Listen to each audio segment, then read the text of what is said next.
بسم اللہ الرحمن الرحیم۔ روزنامہ الفضل انٹرنیشنل، سوموار 18 مارچ 2024۔ الفضل ڈائجسٹ، مرتبہ محمود احمد ملک۔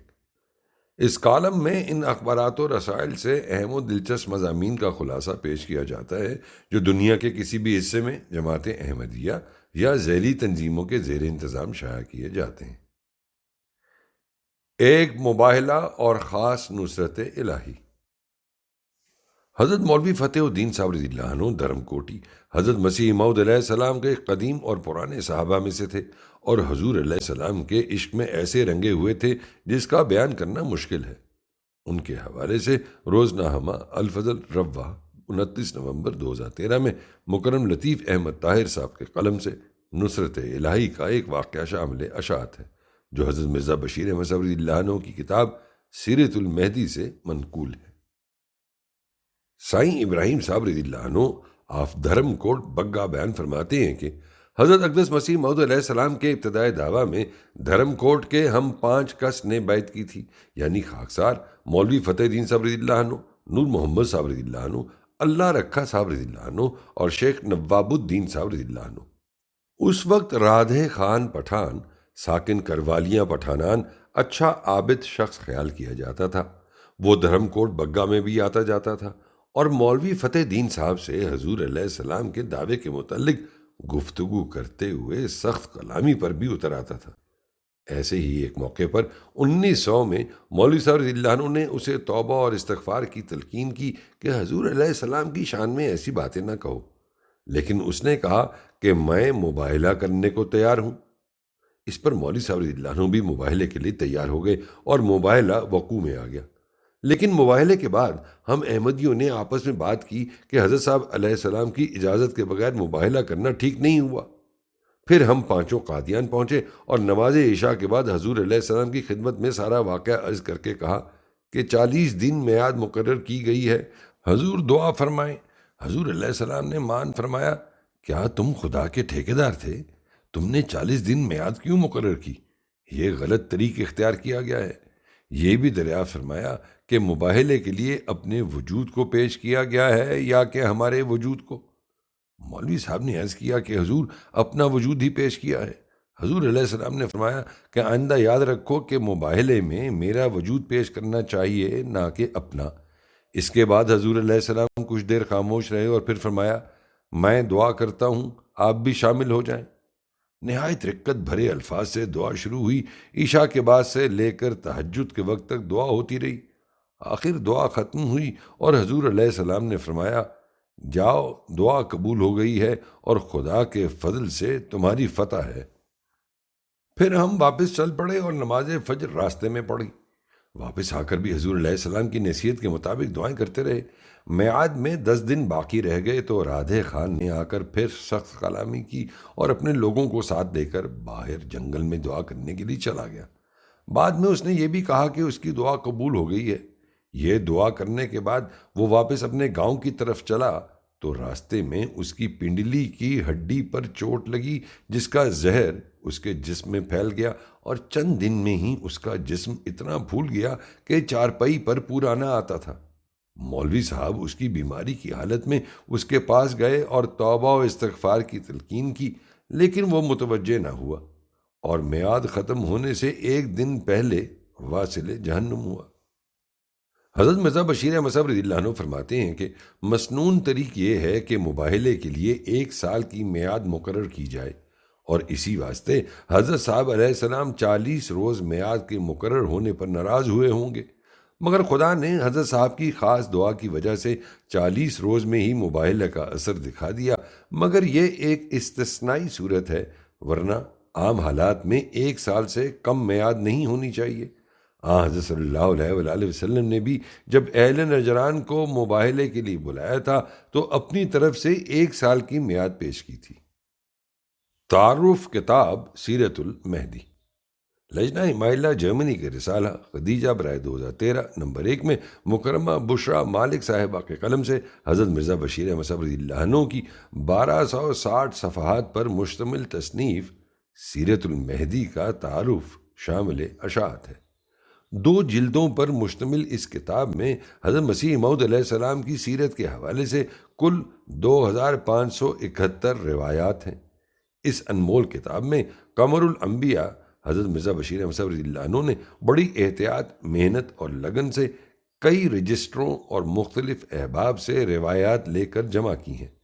اس کتاب کے مطالعے سے حضرت اقدس مسیح موعود علیہ السلام کے حالات زندگی اور آپ علیہ السلام کے روح پرور ارشادات یہ ظاہر کرتے ہیں کہ آپ علیہ السلام حضرت صلی اللہ علیہ وآلہ وسلم کی سیرت کا کامل نمونہ تھے۔ آپ علیہ السلام کے گھر دارالمسیح کا ماحول بے حد شفقت و محبت سے بھرا ہوا اور ہر قسم کے تصنع اور بناوٹ سے پاک تھا۔ چند روایات پیش ہیں۔ حضرت بھائی عبد الرحمن قادیانی رضی اللہ عنہ بیان کرتے ہیں کہ قیام لاہور کے زمانے میں حضرت اقدس علیہ السلام قریباً روزانہ سحر کے واسطے خاندان کی بیگمات اور بچوں سمیت تشریف لے جایا کرتے تھے۔ حضور علیہ السلام بھی رتھ یا فٹن میں بیٹھ کر تشریف لے جاتے تھے۔ کھلی سڑکوں پر بھی اور شہر کے بازاروں مثلاً مال روڈ اور انارکلی میں بھی بازار میں سے گزرتے ہوئے کبھی سواری ٹھہرا کر ہندو حلوائیوں کے یہاں سے کھانے کی چیزیں بھی خرید فرما لیا کرتے تھے، جن میں بیگمات اور بچوں کے علاوہ ہم رکاب خدام کو بھی شریک فرمایا کرتے تھے۔ انارکلی میں سے گزرتے ہوئے کیسری کی دکان پر اکثر ٹھہرا کرتے تھے اور سب کو سوڈا پلوایا کرتے تھے۔ عام اجازت ہوا کرتی تھی، جو جس کا جی چاہتا پیتا، یعنی لیمن، روز اور آئس کریم یا مائنیل وغیرہ، مگر حضرت اقدس علیہ السلام خود کھاری بوتل بتاشا ڈال کر پیا کرتے تھے۔ حضور علیہ السلام بیمار عورتوں، خادماؤں اور بے سہارا عورتوں پر خاص مہربانی و شفقت فرماتے۔ فضل بیگم صاحبہ اہلیہ مرزا محمود بیگ صاحب آف پٹی نے بیان کیا کہ آپ علیہ السلام بچوں سے بہت محبت کیا کرتے تھے، ہر وقت اپنے پاس کوئی چیز رکھتے تھے۔ میری بڑی لڑکی 4 سال کی تھی اور اس کو کالی کھانسی تھی۔ وہ کہتی تھی کہ اگر حضرت صاحب مجھے کچھ دیں گے تو مجھے آرام ہو جائے گا۔ اس وقت حضور علیہ السلام کچھ لکھ رہے تھے۔ حضور علیہ السلام نے بکس کھولا اور دونوں ہاتھ بھر کے منقہ دیا اور ایک سفید رومال میں باندھ دیا اور فرمایا کہ سارا نہ کھا جائے، تھوڑا تھوڑا کھائے، گرم ہوتا ہے۔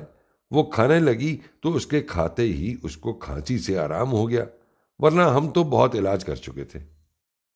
اہلیہ صاحبہ مولوی فضل دین صاحب کھاریا نے بیان کیا کہ ایک دفعہ آپ علیہ السلام نے ایک لڑکی کو اخروٹ توڑنے کے لیے دیے اور فرمایا کہ جتنے اخروٹ ہیں اتنی ہی گریاں واپس لیں گے۔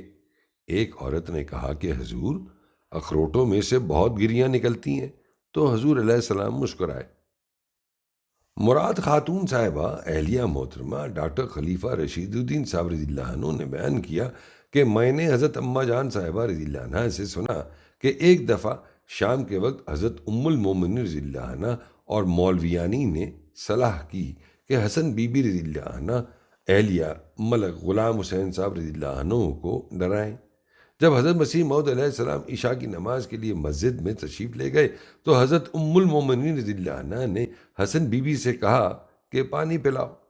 جب وہ پانی لینے گئی تو مولویانی صاحبہ چارپائی کے نیچے چھپ گئی۔ وہ پانی لے کر آئی اور چارپائی کے پاس کھڑی ہو کر پانی دینے لگی تو مولویانی صاحبہ نے نیچے سے اس کے پاؤں کی چٹکی لی۔ اس نے 2-3 چیخیں ماری اور زمین پر گر پڑی۔ حضور علیہ السلام مسجد سے گھبرائے ہوئے تشریف لائے اور استفسار فرمایا تو سب چپ ہو گئیں۔ اس پر فرمایا کہ میں نے کئی بار کہا ہے کہ نماز کے وقت ایسی باتیں نہ کیا کرو۔ آپ علیہ السلام ہنستے بھی جاتے تھے کیونکہ معلوم ہو گیا تھا کہ مذاق کیا گیا ہے۔ مراد خاتون صاحبہ رضی اللہ عنہ مزید بیان کرتی ہیں کہ حضور علیہ السلام گھر کے کسی کام میں آر نہ سمجھتے تھے۔ ایک دفعہ سب نے مل کر آم کھائے تو صحن میں چھلکوں اور گٹھلیوں کے 2-3 ڈھیر لگ گئے جن پر بہت مکھیاں آ گئیں۔ کچھ خادمات بھی وہاں موجود تھیں، مگر حضرت اقدس علیہ السلام نے خود ایک لوٹے میں فنائل ڈال کر سب صحن میں چھلکوں کے ڈھیروں پر اپنے ہاتھ سے ڈالی۔ حضور علیہ السلام اپنے مہمانوں کا بہت زیادہ خیال رکھتے تھے اور انہیں کسی قسم کی تکلیف نہ ہونے دیتے تھے اور ان کی تکلیف کو اپنی تکلیف سمجھتے تھے۔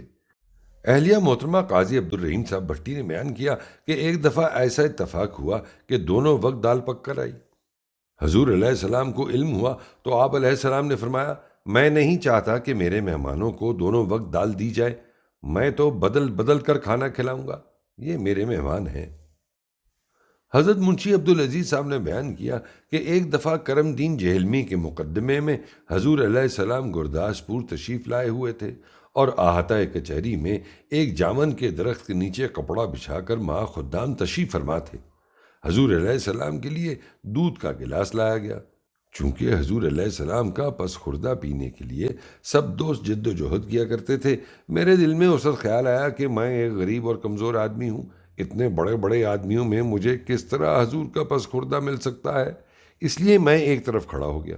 حضور علیہ السلام نے جب نصف گلاس نوش فرما لیا تو بقیہ میرے ہاتھ میں دے کر فرمایا، میاں عبدالعزیز بیٹھ کر اچھی طرح سے پی لو۔ اس سے معلوم ہوتا ہے کہ حضرت اقدس علیہ السلام عام آدمی سے بھی بے حد شفقت و محبت کا برتاؤ کرتے تھے۔ آپ علیہ السلام بے حد سادہ اور دل کے حلیم تھے اور حضرت صلی اللہ علیہ وآلہ وسلم کا کامل نمونہ تھے۔ ڈاکٹر میر محمد اسماعیل صاحب رضی اللہ عنہ نے بیان کیا کہ حضرت مسیح موعود علیہ السلام کو گھر کا کوئی کام کرنے سے کبھی آر نہ تھی۔ چارپائیاں خود بچھا لیتے، فرش کر لیتے، بستر کر لیا کرتے۔ کبھی یکدم بارش آ جاتی تو چھوٹے بچے تو چارپائیوں پر سوتے رہتے، حضور علیہ السلام ایک طرف سے خود ان کی چارپائیاں پکڑتے، دوسری طرف سے کوئی اور پکڑتا اور اندر برآمدے میں کروا لیتے۔ اگر کوئی شخص ایسے موقع پر یا صبح کے وقت بچوں کو جھنجھوڑ کر جگانا چاہتا تو حضور علیہ السلام منع کرتے اور فرماتے کہ اس طرح یکدم ہلانے اور چیخنے سے بچہ ڈر جاتا ہے، آہستہ سے آواز دے کر اٹھاؤ۔ آپ علیہ السلام مہمانوں کا بھی بہت خیال رکھتے تھے۔ ڈاکٹر میر محمد اسماعیل صاحب رضی اللہ عنہ نے بیان کیا کہ جب مولوی محمد علی صاحب ایم اے حضرت مسیح موعود علیہ السلام کے مکان کے ایک حصے میں بالا خانہ میں رہا کرتے تھے اور ان کی شادی نہیں ہوئی تھی تو حضرت صاحب علیہ السلام خود ان کے لیے صبح کے وقت گلاس میں دودھ ڈال کر اور پھر اس میں مصری حل کر کے خاص اہتمام سے بھجوایا کرتے تھے۔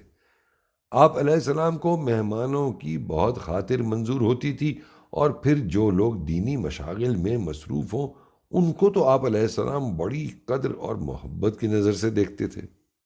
حضرت ڈاکٹر میر محمد اسماعیل صاحب رضی اللہ عنہ نے ایک دفعہ حضرت مسیح موعود علیہ السلام سے عرض کیا کہ فلاں کام میں میرے کامیاب ہونے کی کوئی صورت نظر نہیں آتی۔ اس پر حضور علیہ السلام نے فرمایا، میاں تم اللہ تعالیٰ کے نام مسبب الاسباب کو لے کر اس سے دعا کیا کرو۔ ملک مولا بخش صاحب نے بیان کیا کہ ایک دفعہ حضرت مسیح موعود علیہ السلام بما اہل بیت و خدام امرتسر تشریف لائے۔ امرتسر کی جماعت نے ایک بڑے مکان کا انتظام کیا، مگر اس خیال سے کہ مرد زیادہ ہوں گے مکان کا بڑا حصہ مردانے کے لیے اور چھوٹا حصہ زنانے کے لیے تجویز کیا۔ حضور علیہ السلام نے آتے ہی مکان کو دیکھا تو بڑے حصے کو زنانے کے لیے مخصوص فرما لیا۔ ایسا معلوم ہوتا تھا کہ حضور کو عورتوں کے آرام کا بہت خیال تھا۔ صداقار ابن سعید۔